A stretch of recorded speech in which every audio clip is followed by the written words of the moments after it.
Lecture de la lettre de saint Paul apôtre aux Galates. Frères, c'est pour que nous soyons libres que le Christ nous a libérés. Alors tenez bon, ne vous mettez pas de nouveau sous le joug de l'esclavage. Vous, frères, vous avez été appelés à la liberté. Mais que cette liberté ne soit pas un prétexte pour votre égoïsme. Au contraire, mettez-vous par amour au service les uns des autres. Car toute la loi est accomplie dans l'unique parole que voici, tu aimeras ton prochain comme toi-même. Mais si vous vous mordez et vous dévorez les uns les autres, prenez garde, vous allez vous détruire les uns les autres. Je vous le dis, marchez sous la conduite de l'Esprit Saint, et vous ne risquerez pas de satisfaire les convoitises de la chair, car les tendances de la chair s'opposent à l'esprit, et les tendances de l'esprit s'opposent à la chair. En effet, il y a là un affrontement qui vous empêche de faire tout ce que vous voudriez. Mais si vous vous laissez conduire par l'esprit, vous n'êtes pas soumis à la loi. Pour comprendre la première et la dernière phrase du texte d'aujourd'hui, je vous les rappelle, c'est pour que nous soyons libres que le Christ nous a libérés. Et la dernière, si vous vous laissez conduire par l'esprit, vous n'êtes pas soumis à la loi. Pour les comprendre, il faut connaître le contexte. Lorsque Paul écrit cette lettre aux Galates, la communauté chrétienne est en pleine querelle. Je m'explique. Certains membres sont d'origine juive, d'autres sont d'anciens païens convertis. Et toute la question est de savoir si des païens, des non-juifs, peuvent devenir chrétiens. Ne devrait-on pas leur imposer d'abord la circoncision et toutes les pratiques juives ? Et ceci par souci de fidélité au plan de Dieu. Dieu a choisi le peuple juif pour être son ambassadeur dans le monde. Et Jésus lui-même et tous ses apôtres étaient juifs. Donc, il faut peut-être ne baptiser que des juifs. On sait que cette querelle a traversé toutes les premières communautés chrétiennes. Elle a été tranchée à ce qui ressembla à un premier concile, vers l'an 50. Mais visiblement, lorsque Paul écrit aux Galates, la querelle n'est pas calmée. Paul entreprend donc de répondre. Pour lui, lorsque des païens veulent recevoir le baptême, leur imposer au préalable d'adhérer au judaïsme, ce serait faire d'eux les esclaves d'une loi désormais dépassée. La loi juive fut une pédagogie de Dieu pour préparer son peuple à accueillir le Messie. Mais depuis la venue du Christ, on est entré dans une deuxième étape de l'histoire humaine. Tout homme, juif ou non juif, peut être baptisé et devenir membre du corps du Christ. Ce premier développement de la réponse de Paul, nous ne l'avons pas lu aujourd'hui.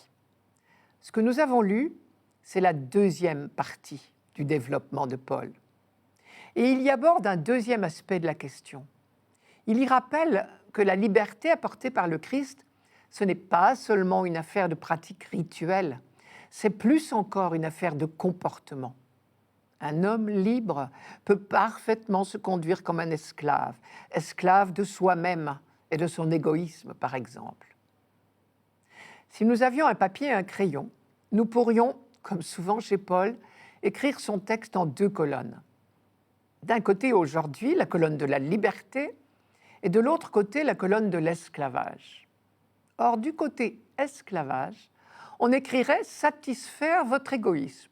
Et du côté liberté, il y aurait « mettez-vous par amour au service les uns des autres ».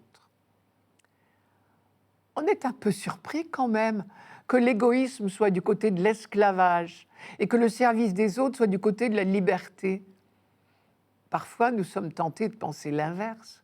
Quand quelqu'un nous demande un service, il nous arrive de nous dire qu'il nous prend pour son esclave. Et à l'inverse, nous avons bien l'impression d'être enfin libres quand nous pouvons ne penser qu'à nous-mêmes. Mais si j'en crois Paul, la vraie liberté n'est pas ce qu'on croit, car le service pour Paul, qui est héritier de l'Ancien Testament, est un choix d'homme libre, un choix résolu, comme le choix du serviteur chez Isaïe, comme le choix du Christ. Les 4 évangélistes ont noté l'insistance de Jésus sur ce point. Je cite, « Ma vie, on ne me la prend pas, c'est moi qui la donne », ou bien encore « Le Fils de l'homme n'est pas venu pour être servi, mais pour servir. Saint Paul sait bien que ce n'est pas si simple, puisqu'il parle de notre liberté tantôt comme d'une réalité, le Christ nous a libérés, donc c'est fait, c'est acquis, tantôt comme d'un idéal, une vocation, un appel. Vous avez été appelés à la liberté. Et Paul n'hésite pas à utiliser des images fortes pour fustiger l'égoïsme. Je cite, « Si vous vous mordez les uns les autres et vous dévorez les uns les autres, vous allez vous détruire les uns les autres. » Pourquoi ? Parce que nous sommes faits pour aimer et que nous ne nous construisons nous-mêmes que dans l'amour.